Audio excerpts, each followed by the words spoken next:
Buenas tardes, señoras, señoritas, señoras. Bienvenidos a este encuentro corto, pero espero que sea de suma utilidad para ustedes. Enriquecedor, como siempre suelen ser el desarrollo de estos temas.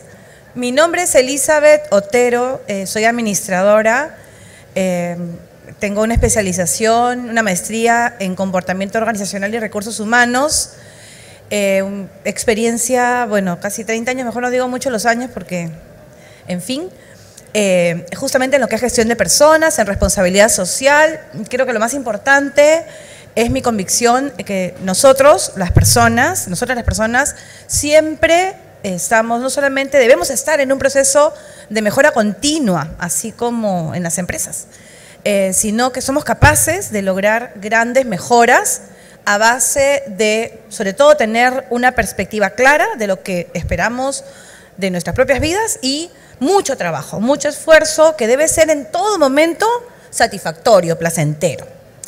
Precisamente el tema que escogí para esta tarde está relacionado con lo que es la efectividad personal, algo que siempre ronda en nuestras mentes y que, bueno, no siempre sabemos cómo enfrentar. El cuestionamiento que siempre nos hacemos es cómo mejorar nuestra efectividad. Probablemente muchos de nosotros en algún momento nos hemos sentido en menor medida frustrados por no poder lograr resultados. A veces sentimos que nos esforzamos mucho, todo el tiempo, y cuando hacemos un balance al final del día, los que tenemos esa mala costumbre, ¿no?, de hacer un balance y decir a ver qué hice hoy, probablemente no siempre sentimos sentimos satisfacción, sentimos, tranquilidad por haber hecho todo lo que esperamos hacer.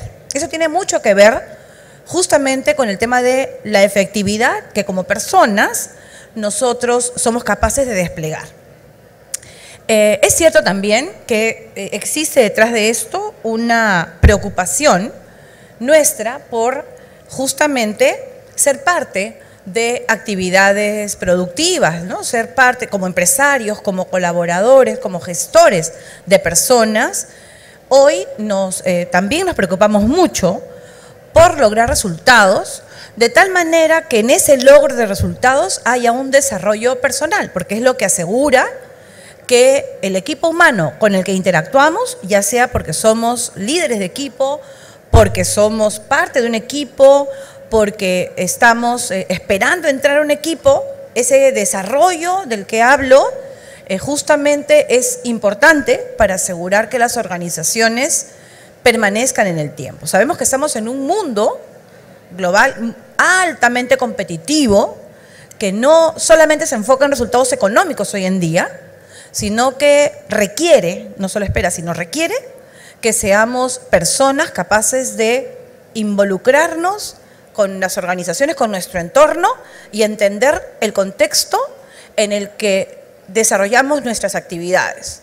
Hoy necesitamos desplegar un razonamiento mucho más global, no solamente porque estamos en un mundo global, sino porque necesitamos considerar muchos más factores, mucha más información de la que era necesaria años atrás. Es así que como personas tenemos mayores exigencias, ¿no? Para estar insertos en el mundo laboral, hoy en día hablamos de competencias. Y justamente me pareció interesante precisamente compartir con ustedes un trabajo, una recopilación que Pablo Cardona, un especialista en el tema de competencias, hizo hace algunos años.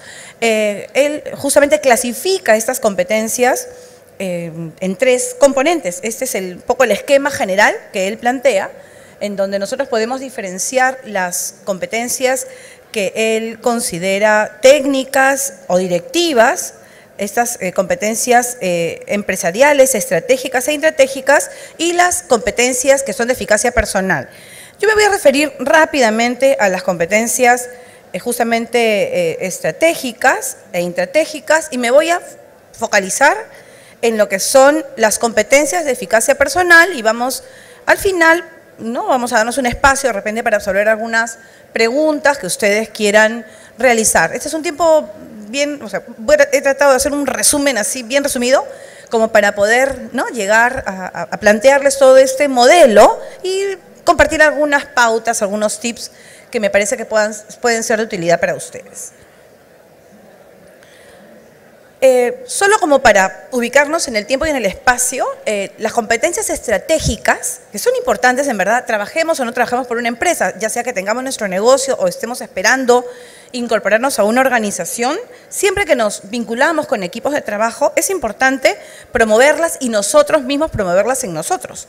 Estas son las que se orientan a la obtención de resultados económicos, es decir, aquellas que nos permite, por ejemplo, analizar información del entorno, digamos, de la parte interna de nuestras organizaciones y nos permite combinar toda esa información justamente para poder resolver problemas que finalmente nos van a permitir obtener resultados vinculados a lo que es la rentabilidad de la empresa. Sea cual sea nuestra vinculación, ya sea que trabajemos para una empresa pública, privada, sea cual sea el origen, pequeña, mediana, grande, siempre tenemos que ser muy prudentes al momento de la gestión de los recursos que están a nuestro cargo o los recursos que finalmente con los que nos relacionamos. No podemos desperdiciar, estamos buscando generar una cultura de la suficiencia, ¿verdad?, y de la prudencia al momento del manejo de recursos. Todo esto genera finalmente que nos orientemos a tomar decisiones que contribuyan a mejorar los resultados económicos. El otro grupo de competencias son las intratégicas. Estas competencias son un poco más blandas, es decir, menos, digamos, concretas que las estratégicas que tienen que ver con la razón de ser del negocio y lo que hacen es colaborar al desarrollo de los propios colaboradores o las personas con las que interactuamos. Nosotros debemos ser capaces no solamente de mejorar nosotros, sino de contribuir a que el equipo mejore. Y este es todo un reto. Hoy en día, muchos líderes no son medidos únicamente por sus capacidades personales, que siempre son importantes, sino por la capacidad que tienen de poder desarrollar a las personas con las que interactúan, inclusive aquellas que no dependen jerárquicamente de ellos, ¿no? El liderazgo es una actitud, una forma de vida, que lo que logra finalmente es influir en las personas que son parte de nuestras redes de contacto y arrastramos con nuestro ejemplo hacia aquellas conductas que son las requeridas por nuestros respectivos entornos, ¿no? Esa es una forma de inteligencia también y de competencias que todos, de manera, digamos, en todo caso, coherente y responsable, deberíamos buscar desarrollar. Pero vamos a concentrarnos ahora en el motivo de esta pequeña charla, de esa conversación, que son las competencias de eficacia personal. Esas competencias no son otra cosa que hábitos. Hábitos que buscan justamente mejorar la efectividad de nosotros en nuestro entorno. ¿Cuáles son estas competencias? La primera es la proactividad. Seguramente muchos de ustedes han escuchado esta palabreja, ¿no? Proactividad, hay que ser proactivo, ¿verdad? Todo el mundo suele, digamos, escuchar o decir, utilizar esta palabra en su día a día, hasta nuestros hijos, ¿no es cierto? ¿Qué tanto esperas que yo te diga? Tienes que ser proactivo. A veces los chicos nos miran nomás con cara de interrogación, pero bueno, es, por cierto, una competencia importante, porque justamente es aquella que promueve la iniciativa, la creatividad, porque no esperamos que nos digan cómo hacer las cosas, y la autonomía. Asumimos valientemente los riesgos calculados. No se trata tampoco de hacer actos heroicos o, en todo caso, irresponsables, ¿verdad? Se trata de medir los riesgos, de tener la creatividad suficiente para pensar en soluciones, que a veces no han existido antes, que no tienen un precedente y que nos permiten precisamente tomar la delantera y anticiparnos muchas veces aquello que pueda luego presentarse de una manera mucho más demandante. Esa es la primera competencia referida a lo que es la eficacia personal. Una persona eficaz es proactiva. ¿Cómo tenemos que ser proactivos? Destacando, fortaleciendo nuestra iniciativa, siendo creativos. Algunos de nosotros a veces nos ubicamos en nuestras zonas de confort y esperamos que las soluciones se den o hacer siempre lo mismo, ¿verdad? Y no siempre obtenemos los resultados que esperamos y a veces nos quejamos y decimos, ay, ¿por qué? ¿Por qué esta vez no me llamaron? ¿O por qué esa vez no pude cerrar el trato con el cliente? ¿O por qué esa vez no pude hacer comprender mi posición? Muchas veces es porque nos mantenemos poco cómodos y confortables con una misma forma de pensamiento o una misma metodología de trabajo. Tenemos que ser creativos y autónomos, autosuficientes en toda la medida, sin que esto signifique que trabajemos, digamos, de manera cerrada. La autonomía no significa no rendir cuentas. Justamente uno de los valores más importantes del trabajo autónomo es que va de la mano con la rendición de cuentas voluntaria. Yo hice tal cosa y no tengo ningún problema de dar cuenta de por qué lo hice. Con lo cual gano dos cosas. Primero, aprendo. Si me equivoqué, si me excedí o me faltó, aprendo. Y segundo, doy ejemplo. Y ahí comienza el tema de la influencia hacia los demás. La otra competencia que está dentro de este grupo de eficacia personal es el autogobierno. Menuda competencia. ¿Cuántos de nosotros, si hubiera aquí un test para medir la autosuficiencia, podríamos decir que lo somos? Habemos personas más diligentes que otras, pero eso no significa autogobernarse. Podemos ser muy ordenados, organizados, digamos, hormiguitas, como seguramente muchos sabrán, ¿no? Las mañanas como son, que parecemos pulpos, ¿no es cierto? 20 cosas a la vez, o en la oficina, o no, o con nuestra gente. Pero eso no significa autogobernarnos. Justamente el autogobierno significa que podemos nosotros mismos establecer los márgenes, los límites de acción, aún cuando tenemos la capacidad de irnos más allá de la línea. Yo tengo esa línea, digamos, como límite, y estoy solita, acá ustedes no están ya, ustedes tapan los ojos y yo comienzo a bailar cumbia después de la línea y de repente no se puede, ¿no es cierto? El autogobierno es esa capacidad que tenemos nosotros, no de autocensurarnos, no de agarrar un látigo y tirarnos en la espalda, ¿no? O reventarnos cohetes solitos, no. Es esta capacidad que tenemos nosotros de establecer los límites pertinentes, aquellos que son convenientes para que nuestra gestión sea positiva a nivel de impactos, aun cuando no tengamos un ojo fiscalizador. Por ejemplo, cuando nosotros tenemos la oportunidad de gerenciar, y en nuestro rol, por ejemplo, de gestores de personas, quienes en algún momento o ahora mismo tenemos la capacidad de contratar gente, por ejemplo, ¿no? Y tenemos la posibilidad de decir quién sí, quién no. ¿Qué nos dice el autogobierno? Que nosotros debemos ser prudentes al momento de decidir de manera, digamos, coherente, tomar la mejor decisión, mejor dicho, en bien de la empresa, aun cuando eso signifique que de repente nuestro gusto personal no es satisfecho, ¿verdad? Cuando tenemos la posibilidad de, no sé, de repente irnos a los que les gustan jugar el casino, ¿no? Irnos al casino 6 horas porque no tenemos nada que hacer, ya nuestros hijos crecieron y aquí le rendimos cuenta, total, ya. Pero de repente hay otras cosas que nos pueden agregar más valor. No nos vamos 6 horas, nos vamos 3 y 3 nos vamos a hacer de repente a leer algo, en fin, no sé. Autogobierno, no digo que, por favor, ¿no? Que no hagan lo que les guste, háganlo. El autogobierno significa el anteponer la razón por encima del gusto, el afán, la pasión desbordada, ¿no? La pasión es buena, pero hay que modularla en función de ese criterio pertinente que todos tenemos que tener claro. Disciplina, concentración y autocontrol. La otra competencia es de gestión personal. ¿Cómo nosotros gestionamos nuestro tiempo? Gestionamos nuestro estrés, ¿verdad? El estrés se gestiona. No debemos ser víctimas, en todo caso, del estrés. Este es un mundo interpretativo. Las sillas no nos caen solas encima. Las personas no nos hacen daño. Nosotros permitimos que las situaciones, las circunstancias, las personas, el clima, el tráfico, etcétera, etcétera, nos impacten. Y la medida de ese impacto depende de cómo nosotros procesamos esa información a través de nuestro cerebro.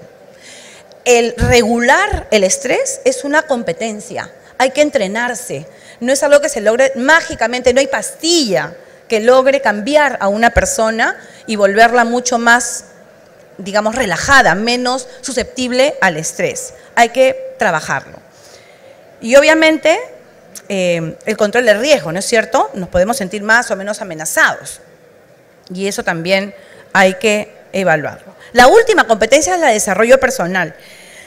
Aquí tiene que ver mucho el tema de la autocrítica, la capacidad de vernos objetivamente. Insisto, muchos de nosotros tendemos a ser sumamente, y repito, sumamente, exageradamente críticos con nosotros mismos. Nada es suficiente. Todos pueden hacer más cosas y mejores que nosotros. El mundo avanza, nosotros no. Y en fin, nos decimos a nosotros mismos muchas cosas que no necesariamente son correctas.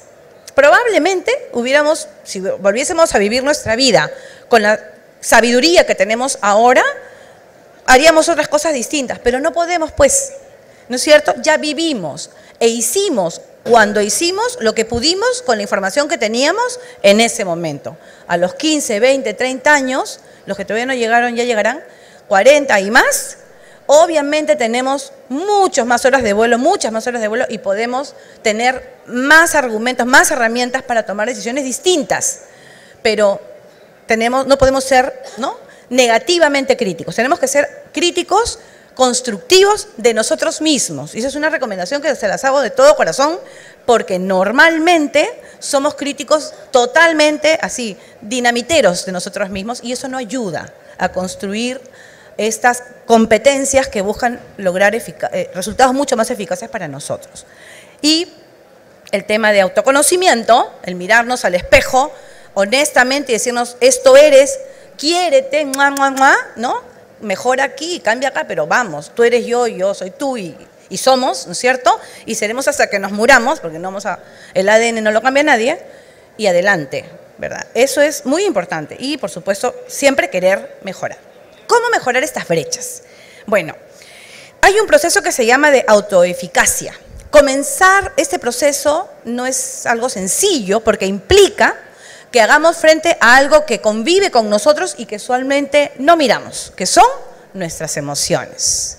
Esto, no sé si ustedes vieron la película Intensamente, véanla, vale la pena, porque justamente habla del tema emocional, lo que es inteligencia emocional, de una manera, por supuesto, muy básica, ¿no es cierto? Es de dibujitos animados, pero tiene mucho sentido, tiene un contenido muy interesante y cuando uno la ve con ojos de adulto, rescata algunas cosas importantes.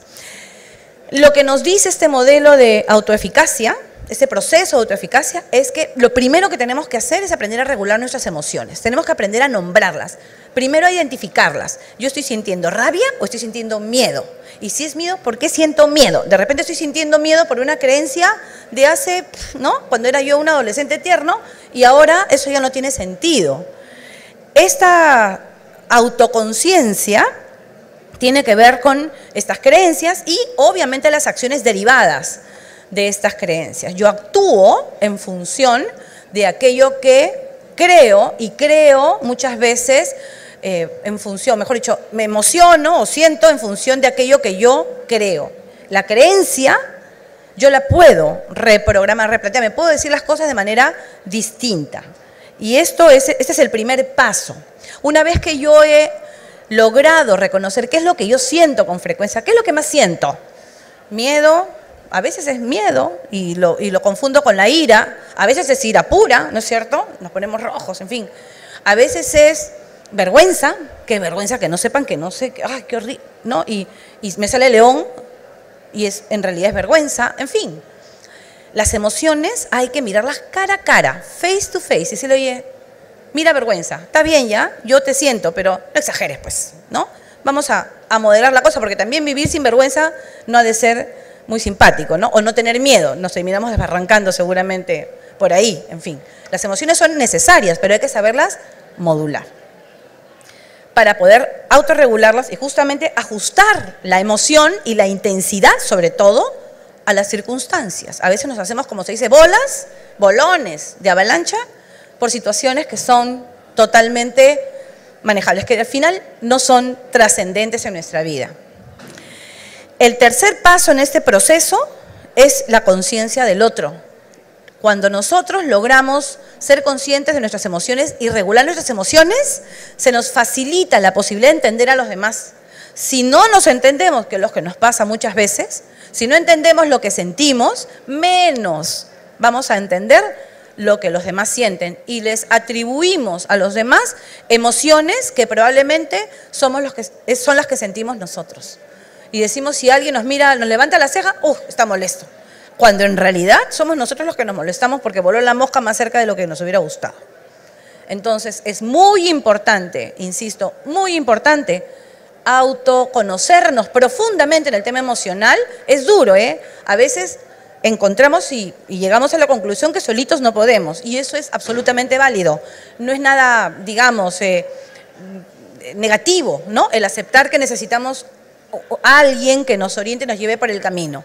Pero sí es importante aventurarse en este proceso, digamos, de conocernos, autorregularnos y tomar conciencia de los demás. Cómo interpretamos nosotros empáticamente los gestos, palabras, actitudes de los demás de manera objetiva. Porque hacerse bolas muchas veces, y disculpen la expresión, pero es lo que usualmente decimos, ¿no?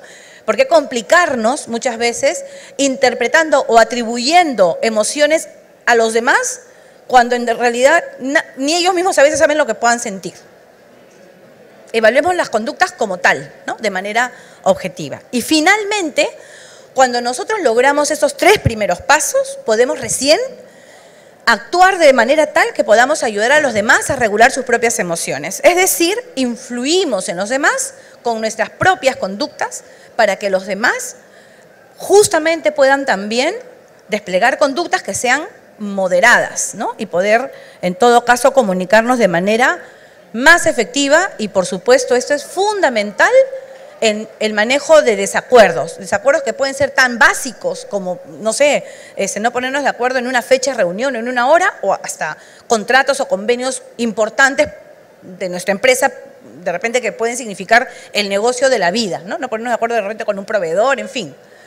El manejo de desacuerdos es sumamente importante, es súper importante para el tema de efectividad personal, porque permanentemente estamos haciendo transacciones con todo el mundo, desde la casa, desde que nos levantamos hasta que regresamos a la casa, todo el tiempo hacemos transacciones. Y si no sabemos, no somos competentes para que los resultados sean favorables para ambas partes, para nosotros y los demás, estamos generando situaciones contingentes que nos van a hacer sentir mal o que probablemente también generen un deterioro en las relaciones con los demás.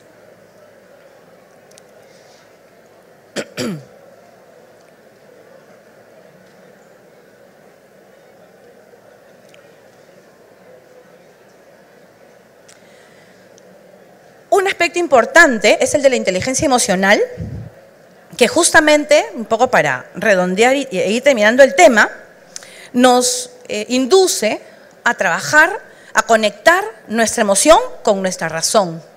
La inteligencia emocional es hoy en día la competencia madre. Y decimos que es la competencia madre porque conecta la emoción, el corazoncito, el feeling con el razonamiento. Y ahí, miren señores, el día que nosotros encontremos, hagamos clic hacia adentro, ¿ya? No se preocupen del clic hacia afuera, que eso siempre se da. El clic hacia adentro, realmente podemos afirmar que somos personas capaces de hacernos cargo de la situación más complicada que se pueda presentar. La inteligencia emocional es hoy en día una competencia que nos permite conectar con nuestro entorno de manera productiva, provechosa, sana y sobre todo que nos permite ser felices, porque nos descomplicamos, sentimos menos culpa, comenzamos a trabajar esas creencias que muchas veces nos limitan, no nos ayudan, ¿no? No digo que dejemos de creer en todo lo que creemos, pero es importante clasificar. ¿Con qué creencias nos queremos quedar? ¿Con aquellas que nos ayudan a ser mejores personas o con aquellas que nos limitan? ¿Con aquellas que nos hacen sentir tristes, menos, en fin, ¿no? Inseguros, vergonzosos? Clasifiquemos, analicemos aquello en lo que creemos y quedémonos con aquello que sí nos suma. Y aquello que no, miren, sin anestesia, ¿no? Tomemos las decisiones que sean necesarias. No digo que las desechemos, refraseémosla, ¿no? No digamos, por ejemplo, soy pésima para las matemáticas. No, me cuesta más, ¿no? Entender problemas que tengan que ver con números. Me cuesta más, pero no soy pésima. Yo puedo, pero me voy a demorar de repente un poco más que aquellas personas que nacieron con ese talento natural. ¿Ok? Ay, mírate. Les decía justamente que eso tiene que ver con la felicidad, ¿no? Las personas personalmente eficaces son más felices. ¿Por qué? Porque no solamente se sienten autorrealizadas, se sienten bien, ¿no? Reforzadas, se automotivan, sino que también viven más y mejor, claro, salvo que se suban a una combi, ¿no? Pero si no, pues seguramente van a vivir muchos años y muy bien, ¿no? Sufren menos del estómago, en fin, de problemas de ansiedad, de estrés o desórdenes alimentarios. Duermen bien, dormimos bien. Y obviamente influimos positivamente en nuestro entorno. Somos capaces de poder alentar a los demás. Imagínense, estamos nosotros arrastrando nuestra mochila de problemas, alguien viene y claro, heroicamente decimos, no te preocupes, estoy bien. Pero ¿qué estamos transmitiendo diariamente? Es muy importante enfocarnos en este proyecto de mejorar nuestra autoeficacia, porque de esa manera, nuestra eficacia personal, porque de esa manera vamos a lograr una vida mucho más satisfactoria, no solamente por ganar más plata o por tener el trabajo soñado, sino justamente porque podemos nosotros mejorar.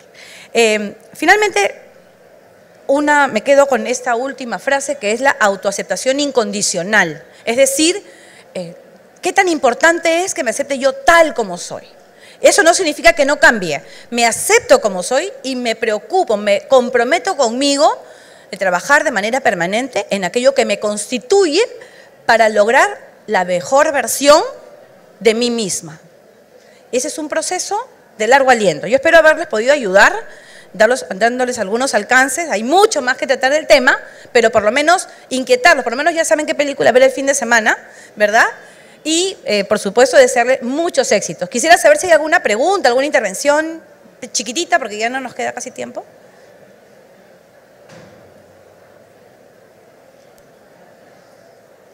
Si no hay nada más, agradecer. Ah, sí, adelante. Sí.